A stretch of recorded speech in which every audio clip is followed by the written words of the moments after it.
paz dos seus irmãos. Amém. Nós vamos fazer a leitura do capítulo 13 do livro de Neemias. São 31 versículos, né? E vamos ler alguns versículos, porque o tempo é bastante exíguo.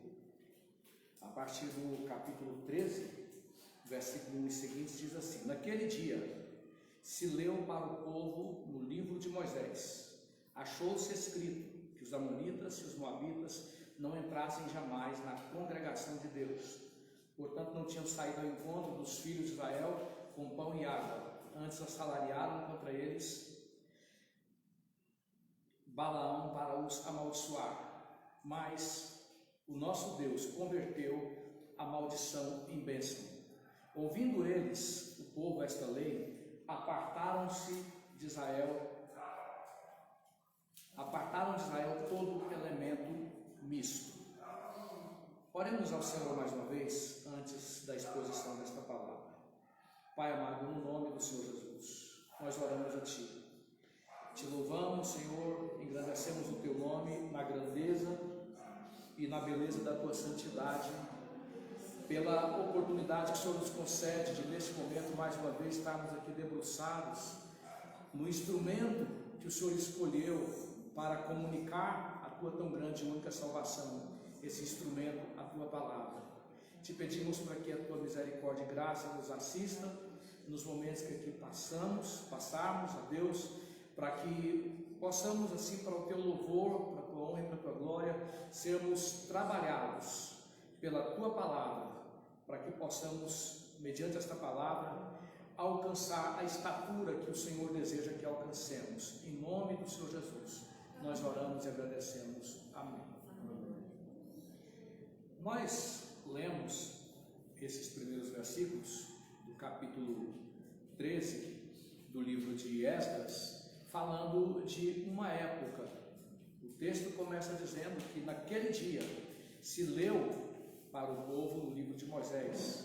Então, a palavra de Deus, ela vem de volta para um determinado povo, num determinado tempo, em que esse povo, como já estudamos em outros momentos, esse povo renasce das cinzas. E esse renascimento das cinzas, ele só se tornou possível por causa da palavra de Deus, que é o único fundamento sólido, o único fundamento concreto, seguro, para que as pessoas, sejam indivíduos, sejam famílias, sejam casamentos, sejam sociedades, nações, possam de novo reconstruir as suas vidas, né? Possam recomeçar, quando muitas vezes o passado ele foi marcado por destruição em larga escala, e era isso que estava acontecendo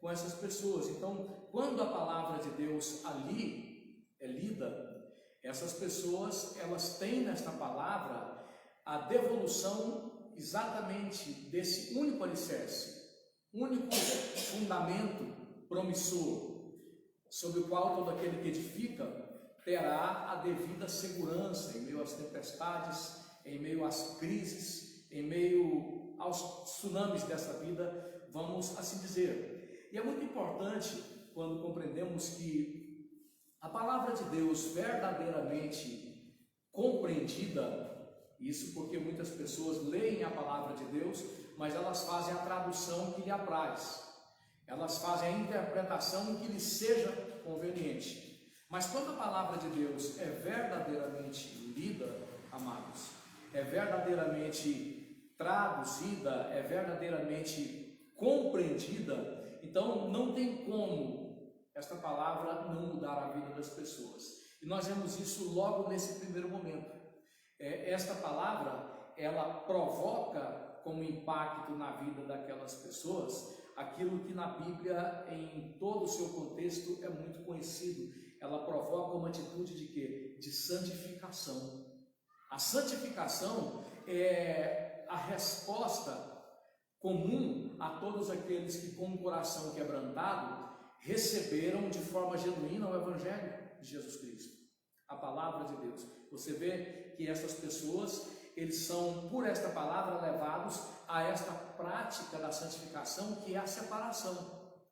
Eles se separam daqueles que não quiseram historicamente um compromisso com Deus. Aqui é uma referência aos amonitas e moabitas, mas isso aqui é muito mais amplo. Os amonitas e moabitas, eles eram referência de rejeição a Deus, referência de rejeição ao povo de Deus, referência de oposição a Deus e ao seu povo. Mas, como estamos dizendo, eram referência para aquela época. Então, esta expressão aqui que se refere aos moabitas e amonitas diz respeito a todos aqueles que no íntimo rejeitam a Deus, diz respeito à humanidade como um todo, porque o que é comum é a rejeição. O que é normal é o fato de que toda pessoa que não se abriu para receber a palavra de Deus na sua totalidade, essa pessoa, no seu coração, ela rejeita a Deus. No seu coração, ela é oposta a Deus.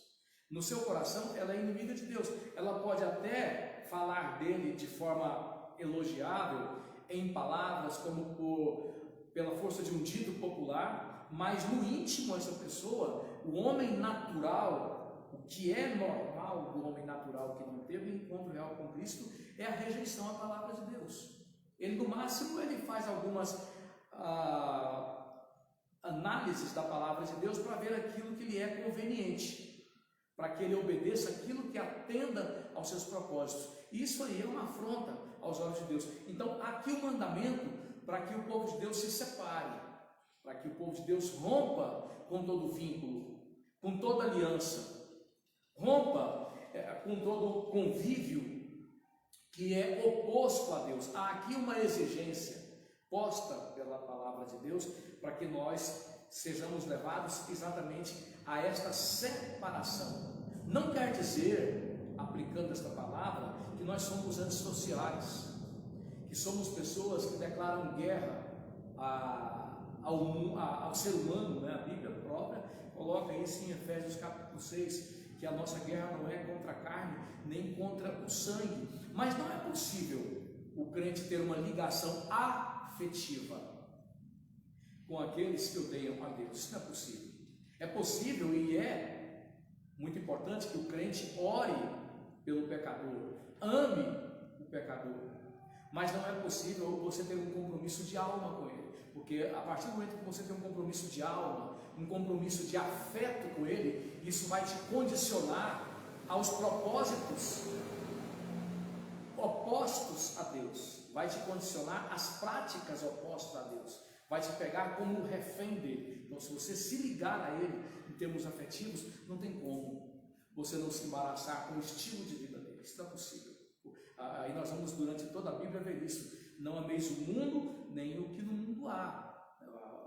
Aquele que, se alguém ama o mundo, diz o apóstolo João, o amor do Pai não está nele. Então, uma pessoa que está recomeçando a sua vida, uma pessoa que está tendo na palavra de Deus o fundamento para um começo ou para um recomeço de vida, ela vai ter atitude de separação, atitude de rompimento com amizades. É preciso você romper com práticas que não servem para adorar. É preciso você romper com pessoas que afrontam a Deus, com pessoas que detestam a Deus, por mais que com palavras elas se refiram a Deus como Deus, mas na prática de vida dela, na filosofia de vida dela, ela é oposta a Deus. É importante nós percebermos que o que está em voga aqui é a recuperação do culto verdadeiro. Tem como você cultuar no mesmo local e na mesma liturgia da idolatria, onde estão ali os ídolos? Tem como você cultuar? Tem como você chegar no mesmo local onde está ali o congar, que é o altar espírita, e você dizer, não, nós somos a mesma coisa? Tem como você fazer isso? Tem como você se unir a todo o panteão de deuses africanos e ali diante dos orixás, dos caboclos, dos guias, dos pretos velhos. Você não é meu amigo, eu estou aqui porque eu considero ele e por consideração a ele, eu estou cultuando ele aqui também da mesma forma com ele. Isso é possível? Isso não é possível. Então trata-se da recuperação do culto verdadeiro. E o culto que a Deus apraz, o culto verdadeiro aos olhos de Deus, necessariamente ele leva a pessoa que se converteu, ou que no caso desse povo aqui se arrependeu, voltando para ele, leva essas pessoas ao rompimento. É difícil, é duro principalmente para o brasileiro, né? Porque o brasileiro ele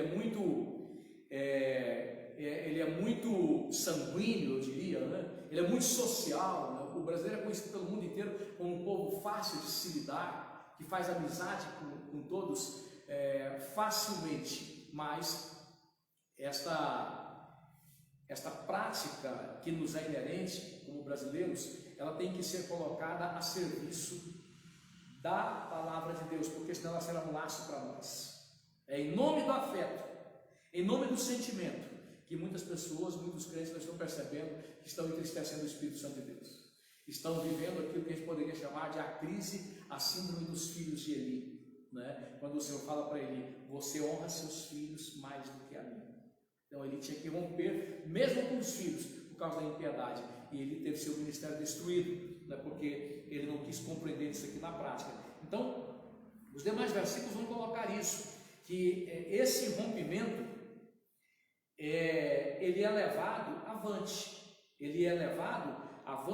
de formas a causar um choque naquela sociedade. Havia pessoas importantes aqui, como Tobias e como Eliasibe, né, que havia se aparentado com Tobias e contraído vínculos consanguíneos, e em nome desses vínculos consanguíneos que haviam sido contraídos, o que tinha sido feito ali na casa de Deus? Tinha se colocado ali utensílios, tinha se instituído ali uma prática de favorecimento a Tobias, que era alguém digno de estar ali, alguém que não tinha credenciais para estar ali, mas em nome de uma amizade que ele havia contraído com Eliasibe, sacerdote, então ele passava a ter direito no local que não lhe era de direito, local sagrado.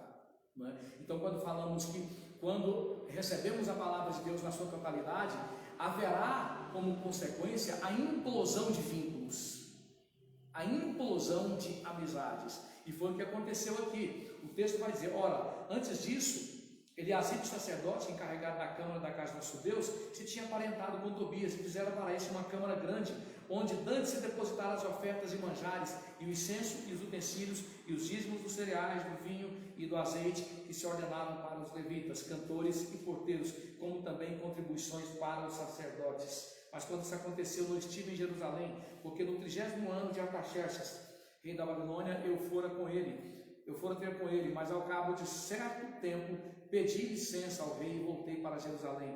Então soube do mal que Eliasibe fizera para beneficiar a Tobias, fazendo-lhe uma câmara nos pátios da casa de Deus. Isso muito me indignou, a tal ponto que atirei todos os móveis da casa de Tobias fora da câmara. Então ordenei que se purificassem as câmaras e tornei a trazer para ali os utensílios da casa de Deus com as ofertas de manjares e incenso. Você percebe na leitura do texto que aqueles vínculos que o corrupto sacerdote tinha contraído com Tobias, aqueles vínculos haviam sido contraídos em prejuízo da aliança com Deus. Você percebe a fatalidade da amizade com o mundo para com a aliança com Deus. É impossível você manter certos vínculos, é impossível você manter certos afetos sem que haja ali um prejuízo terrível para a sua comunhão com Deus. E não existe nada mais danoso para o crente do que ele entrar numa condição de tensão para com Deus.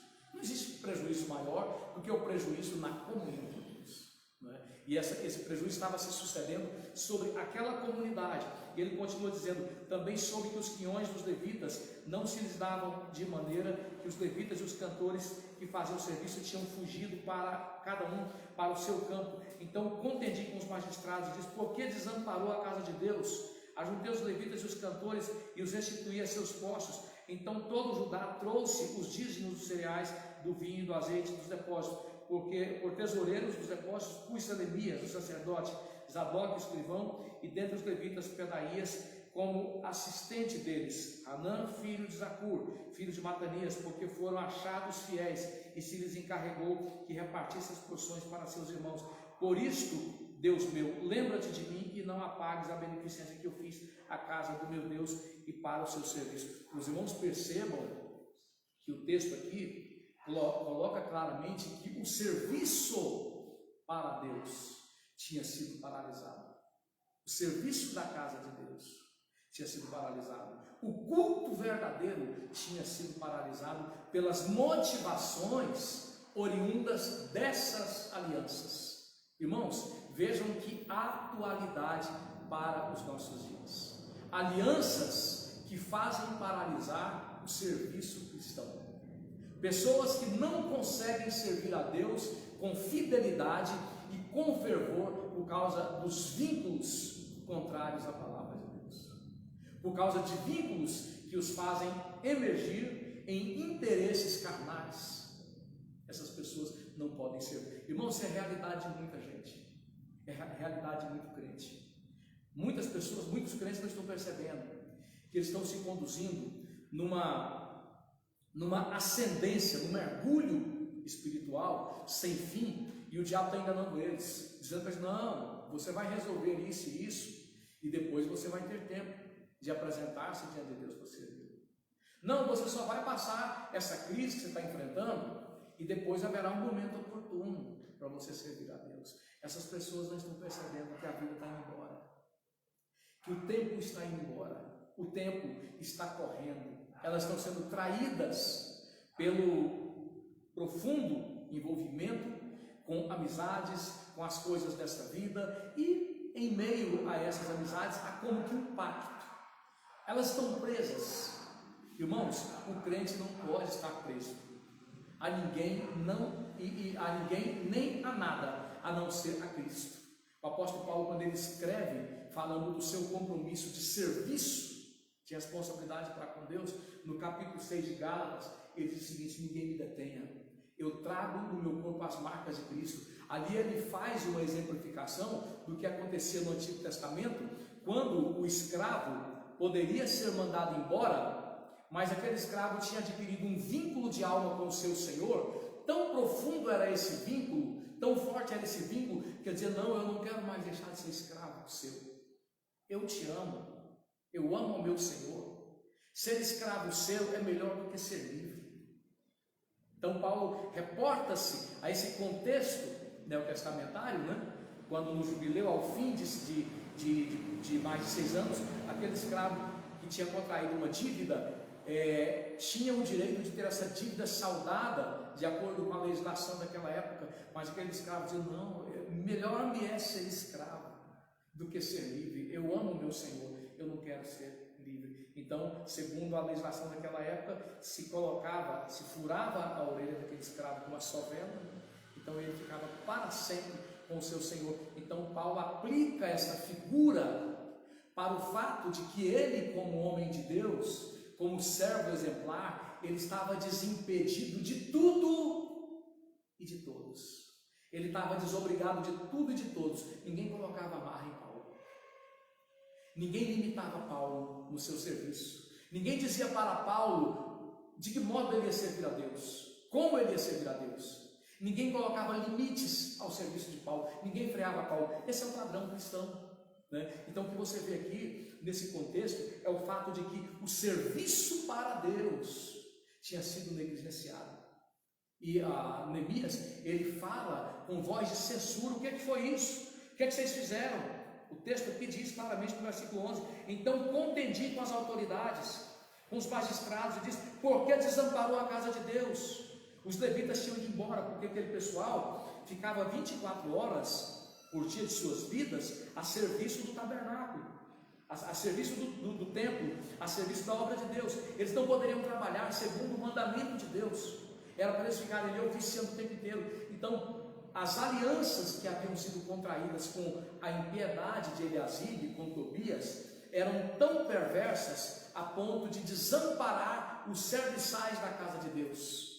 Desamparou aquelas pessoas que dependiam de serem sustentadas para que o serviço da casa de Deus fosse ideal, fosse levado avante com excelência, né? Então, os muitos afazeres que se originaram daquela aliança perversa fizeram com que a casa de Deus fosse desamparada, né? E Esdras não Neemias chega e censura as autoridades, chamou-os à responsabilidade. Por que vocês permitiram que isso acontecesse? A casa de Deus foi desamparada. Então, ele trata daquela situação, são processos nos quais ele age para que o culto verdadeiro fosse restaurado. Nós temos dito várias vezes para os irmãos aqui que o culto é a comunhão com Deus. Muitas vezes, irmãos, nós temos que parar na nossa correria para fazer exatamente essa análise. Será que eu não estou tendo compromissos? Sejam compromissos com a vida material, sejam compromissos com as pessoas vinculadas à vida material, porque uma coisa geralmente está vinculada à outra. Não, aonde existe transação financeira, comercial, material, existem pessoas. Uma coisa é inerente à outra, né? E uma grande dificuldade de muitos cristãos é a santificação da vida material, né? Elas, por não viverem a santificação verdadeira da vida material, acabam servindo a vida material e acabam servindo ao ímpio, acabam construindo alianças, né? Por isso que Paulo diz que o amor à vida material, o amor ao dinheiro é a raiz de todos os males. Então, geralmente, quando a pessoa está pega pela vida material, ela também está aliançada com pessoas não consagradas a Deus. São associações muito claras, né? Uma coisa está diretamente associada à outra, né? Até porque o homem, nesse corpo que ele tem aqui, ele veio dessa matéria, da onde vem todos os bens também, né? A manutenção desta existência física depende da matéria como um todo, do trânsito com relação à matéria. Então é preciso que haja aí a consagração verdadeira a Deus, do que você é e do que você tem. Porque se essa consagração não existir na íntegra, não vai ter culto, não vai ter comunhão verdadeira, vai ter uma consagração ao inimigo através das alianças com o ímpio, né? Então há aqui um processo no qual esses homens de Deus estão tratando a recuperação do culto verdadeiro. Então eles tratam toda aquela estrutura ali, delegam responsabilidades, confiam atribuições para que o culto verdadeiro fosse levado a sério. Você tem uma sociedade que ela renasce tendo como fio condutor a adoração verdadeira. Você já parou para pensar o que significa isso para uma sociedade? Ela ter a adoração verdadeira como seu fio condutor. Você já parou para pensar nos impactos disso para uma sociedade, para um país como o Brasil? Se levantarem homens como Neemias para serem instrumentos nas mãos de Deus, de formas a influenciar tão expressivamente a sociedade, a ponto de que o norte dessa sociedade seja o culto verdadeiro a Deus. Pelos séculos Deus levantou homens que foram instrumentos, tanto nos tempos mais remotos quanto nos tempos mais recentes. Você vai poder falar de homens que foram instrumentos de Deus para que a palavra de Deus ali se impusesse. Não precisa se esforçar muito, é só você relembrar o que eu tenho colocado muito aqui: o que existe de melhor nas constituições do mundo inteiro, inclusive de países que são opostos ao Evangelho. Mas o que existe de melhor nada mais é do que a reminiscência da palavra de Deus, que foi trazida por homens que ao longo da história fizeram história, homens tementes a Deus, que marcaram a época, né? O que existe de melhor nos códigos penais, nas constituições, nos conceitos de direito do mundo inteiro, foi a herança desses homens que viveram em cada época da história, entendendo que não passaram por aqui para brincar, né? E a gente pode pegar Hebreus capítulo 11, quando a Bíblia diz que homens dos quais o mundo não era digno. Então, a ação desses homens aqui é algo tão tremendo que eles fazem com que a palavra de Deus seja o norte daquela renascente sociedade, né? E Neemias ele faz uma menção aqui no versículo 14: por isso, meu Deus, lembra-te de mim e não apagues as beneficências que eu fiz à casa de meu Deus e para o seu serviço. Veja bem, a preocupação de Neemias não é que o povo de Israel fizesse ali um memorial, depois que ele morresse, um túmulo que eternizasse a memória dele, de modo algum. Ele não está pensando no seu nome, mas ele está pensando em que o ministério dele se eternizasse através da palavra de Deus, quando ele diz: por isso, meu Deus, lembra-te de mim e não apagues as beneficências que eu fiz à casa de meu Deus e para o seu serviço. Ele está pensando na eternização do serviço para Deus, através da palavra de Deus. Então ele é alguém que se destaca como um avivalista, como um instrumento de despertamento para aquela época, e ele pede para Deus: Senhor, não deixe o meu ministério morrer, né? Você vai ver essa mesma preocupação nos apóstolos. Pedro, quando ele está prestes a partir, ele coloca: o Senhor me falou que em breve eu vou deixar esse meu tabernáculo de carne, mas eu vou me esforçar para que agora vocês recebam o máximo desta palavra, e depois também da minha partida vocês continuem sendo influenciados por ela. Então Neemias, ele tem a preocupação comum de todos os homens de Deus. Você volta atrás e vai ver Moisés também com essa preocupação, quando ele ora para que Deus enviasse um outro profeta para cuidar do seu povo, para que o seu povo não ficasse desamparado. Então a preocupação de todo homem de Deus é com a eternização da palavra de Deus como legado. O verdadeiro legado de um crente não são os bens que ele deixa para os filhos, os bens materiais, mas é o ministério imortal. Esse é o verdadeiro legado, e é a isso que ele se refere aqui no versículo 14. Então ele continua ainda na recuperação do verdadeiro culto, quando no versículo 15 ele diz: naqueles dias vi em Judá os que pisavam lagares, que no sábado traziam trigo que carregavam sobre jumentos, como também vinho e uvas e figos e toda sorte de cargas que traziam a Jerusalém no dia de sábado, e protestei contra eles para venderem mantimentos nesse dia. Bom, aqui tem todo um contexto em que Neemias, ele como homem de Deus, ele toma atitudes. Irmãos, o que nós temos aqui do versículo 15 até o versículo 27 mostra claramente que nem sempre o homem de Deus tem a possibilidade de agir com palavras afáveis. Haverá momentos em que nós teremos que confrontar as situações energicamente. Neemias tinha um papel aqui de governador.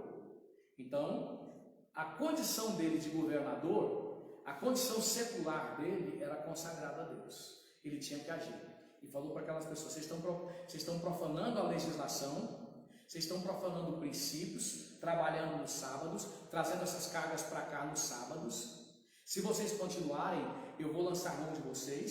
Se vocês levarem isso avante, vocês vão sofrer as sanções decorrentes da lei. Então ali, Neemias, homem de Deus, também era a lei. Muitas vezes, irmãos, nós temos que tomar atitudes práticas. Vocês veem que Jesus, quando ele percebe aquela profanação no templo, Jesus não toca uma flauta, Jesus não canta uma canção maviosa. Ele pega aquelas mesas todas ali, vira de cabeça para baixo, expulsa aqueles cambistas, corre com todos aqueles animais e com voz bem elevada, ele diz o seguinte: esse lugar foi consagrado para ser casa de oração. Vocês transformarem esse covil de ladrões e salteadores. Nem sempre o crente vai resolver as situações com oração. Muitas vezes o pai cristão, a mãe cristã vai tomar atitudes. Muitas vezes um pai cristão, uma mãe cristã vai dizer o seguinte: minha filha, meu filho, da próxima vez que eu perceber que você está fazendo uso desse smartphone para exaltar a Satanás, eu vou te tomar ele. Ele não vai ser mais seu. Da próxima vez que eu ver essa televisão aqui na minha casa ligada a serviço de Satanás, ela vai sair daqui. Atitudes práticas. Da próxima vez que eu perceber que você está fazendo uso desse benefício que eu te concedi para o pecado, esse benefício vai ser cortado. Atitudes práticas é o que nós vemos aqui. E ele continua, e tudo isso aqui, irmãos, tem uma condução muito clara. Trata-se o contexto da recuperação do culto verdadeiro. São palavras e atos concretos. Quando falamos do culto que a Deus apraz, então a sua vida é uma vida que tem palavras e atos concretos.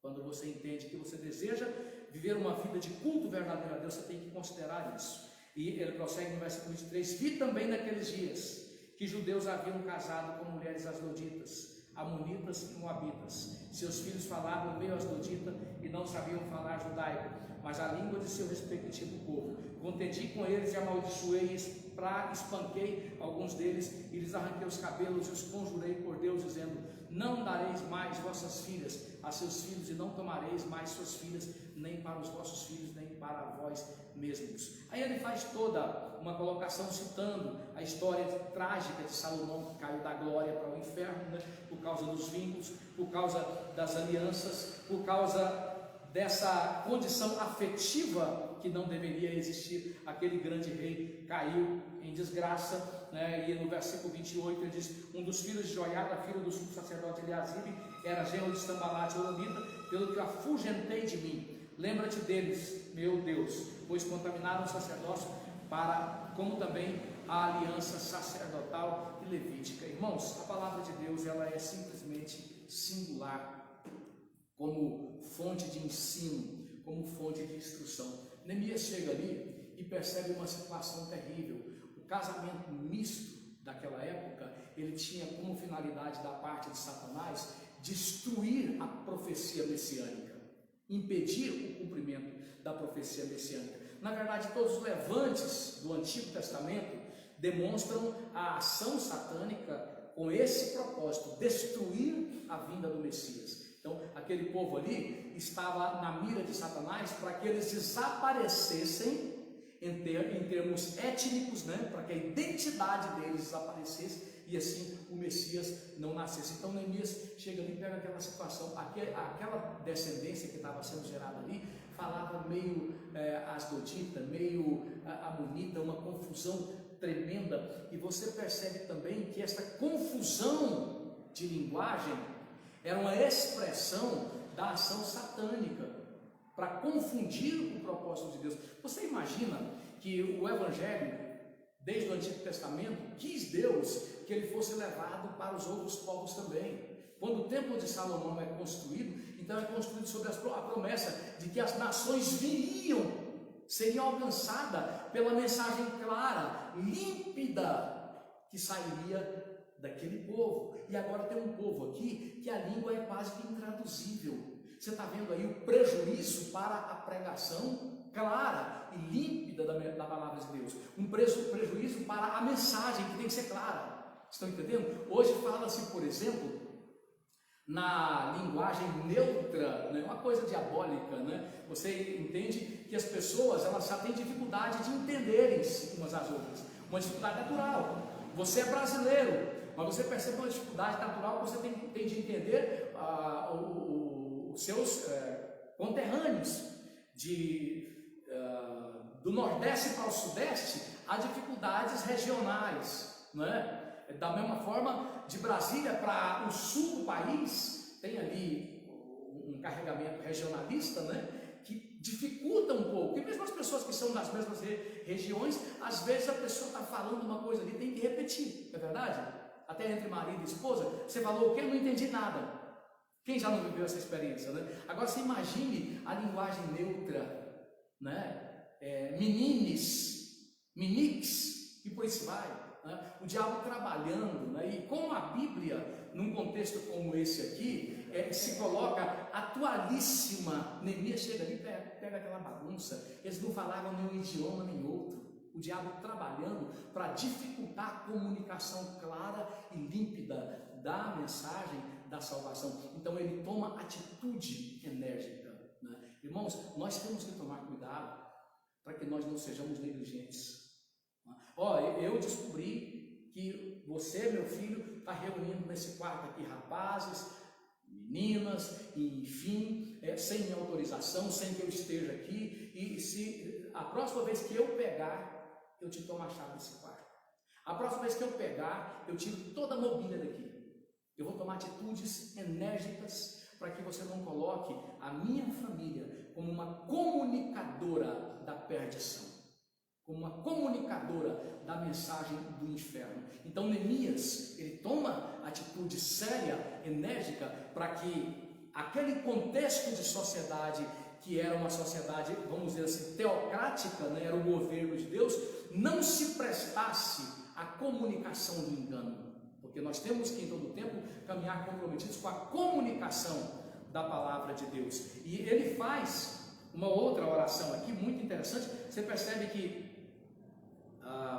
várias vezes ele ora por ele. Lembra-te de mim, Senhor. Ou seja, não permita que a minha mensagem morra. Não permita que a mensagem do meu ministério seja sepultada. Eternize essa mensagem. Mas aqui no versículo 29, ele que toma atitudes enérgicas para que a mensagem da palavra de Deus não morra, para que não seja truncada, contaminada a palavra de Deus, para que aquele povo, como um povo que nasce para ser um povo de oradores, de mensageiros da palavra de Deus, ele faz uma outra oração aqui no versículo 29, quando ele se refere à joiada, ao filho do sumo sacerdote Eliasibe, que era genro de Sanbalate, Horonita. Então ele o afugenta de si. E no versículo 29 ele diz o seguinte: lembra-te deles, Deus meu, pois contaminaram o sacerdócio, como também a aliança sacerdotal e levítica. Veja bem, irmãos, quando eu digo que o crente, ele não vive só de mensagens afetivas, você tem aqui uma oração em que Neemias, ele pede providência de Deus contra aqueles que trabalharam para destruir a mensagem da palavra de Deus, trabalharam para destruir o sacerdócio, trabalharam para destruir aquele povo como povo de sacerdotes. Lembra-te deles, Senhor, pois eles trabalharam para destruir a tua obra. Lembra-te deles, pois eles se colocaram em uma vida de desserviço à tua palavra. Então, a oração de imprecação. Você lembra que Paulo, ele fez uma oração semelhante quando ele se refere a Alexandre Latoeiro e a Demas, né? Ele diz: eu entreguei-os nas mãos de Satanás, para que ele aprenda a respeitar a palavra de Deus. E o crente, por vezes, ele tem que entregar pessoas nas mãos de Deus. Ele tem que pedir providência. Senhor, esta autoridade, esse juiz, como os ministros do Supremo Tribunal Federal Brasileiro, nós temos entregado nas mãos de Deus, pela prática como eles têm trabalhado para destruir a palavra de Deus, para destruir a igreja, para destruir nossas crianças, como muitos falsos pastores, como muitos falsos cristãos têm trabalhado para destruir a palavra de Deus. Nós temos orado instantemente para que Deus lhes responda à altura, para que essas pessoas sejam retiradas do caminho da obra de Deus, porque estão trabalhando para destruir a palavra de Deus. Então você vê a palavra de Deus como atualíssima. Você vê Neemias fazendo uma oração que tem tudo que ver com os nossos dias, tem tudo que ver com o ministério de todo crente hoje. Todo crente tem o dever de orar para que Deus tome providência contra pessoas que não querem se arrepender, não querem se converter. Tudo que eles querem é existir para destruir a obra de Deus, não é? Então, ainda dando prosseguimento na restauração, no reavivamento, na recuperação do culto verdadeiro, o versículo 30 diz: limpei-os, pois, de toda estrangeirice, e designei o serviço dos sacerdotes e dos levitas, cada um no seu ministério, como também o fornecimento de lenha em tempos determinados, bem como as primícias. Lembra-te de mim, meu Deus, para o meu bem. Irmãos, o que esse homem fez precisa mexer conosco. O que esses homens fizeram e foram no compromisso de viver o serviço intenso para Deus deve falar profundo aos nossos corações. Quando nós entramos no capítulo 1 de Esther, onde fizemos uma panorâmica no domingo, nós deparamos com uma nação poderosíssima, mas que não estava dando certo, como nunca deu certo. Nenhum povo nunca deu certo, desprezando a palavra de Deus. Então entra naquele cenário ali daquela nação que não estava dando certo. Nós abrimos as páginas do livro de Esther, mostrando o vexame da família do governante, do rei, despedindo sua esposa, e aquilo sendo compartilhado por toda a nação participando do linchamento da esposa do rei da Pérsia. E a lição que nós temos disso aí é exatamente isso. Aquilo que estava acontecendo naquele grande império, o maior império do mundo, era resultante da ausência da palavra de Deus. Aquele era o vácuo, era o limbo no qual se encontram as nações por falta da palavra de Deus. E por que nós citamos isso quando ao mesmo tempo fazemos uma referência do livro de Neemias? Porque exatamente a palavra de Deus que estava sendo instrumento de tratamento do povo de Israel, era esta palavra que iria ser a referência para os povos ao longo da história da humanidade e até os nossos dias. Citar a questão da Pérsia ao mesmo tempo que a gente fala do contexto do livro de Neemias é exatamente mostrar que Deus levantou o seu povo para que os povos que perecem por falta da palavra de Deus tivessem nesse povo a referência. Então você é o povo referência. Você é o povo que veio, você faz parte do povo da nação que veio para ser luz para as demais nações. E essa é a nossa oração, para que o peso desta responsabilidade possa fazer curvar nossas crianças, nossos adolescentes, nossos jovens, nossos velhos, e que possamos entender que não existe nada mais nobre do que o serviço cristão verdadeiramente exercido. Feche os seus olhos, curva a sua cabeça nesse momento.